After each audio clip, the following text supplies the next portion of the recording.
বর্ণাঢ্য আয়োজনে বিশ্ব রেড ক্রস ও রেড ক্রিসেন্ট দিবস উদযাপন করেছে বাংলাদেশ রেড ক্রিসেন্ট সোসাইটি।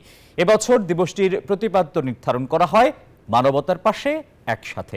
বৃহস্পতিবার সকালে পতাকা উত্তোলনের মধ্য দিয়ে দিবসের কর্মসূচি শুরু হয়। এতে প্রধান অতিথি ছিলেন বাংলাদেশ রেড ক্রিসেন্ট সোসাইটির চেয়ারম্যান মেজর জেনারেল অবসরপ্রাপ্ত অধ্যাপক ডক্টর মোহাম্মদ আজিজুল ইসলাম। বান্ডেল থাকলে প্রতি সেনমানিতে টাকা বাঁচবে। বিকাশ সেনমানি বান্ডেল কিনে জিতুন প্রতি লেনদেনে। বিশেষ এই দিবস উপলক্ষে বর্ণাঢ্য শোভাযাত্রা বের করা হয়। সোসাইটির 1000-এরও বেশি যুব স্বেচ্ছাসেবক ও সর্বস্তরের কর্মকর্তা কর্মচারীরা এতে অংশ নেন।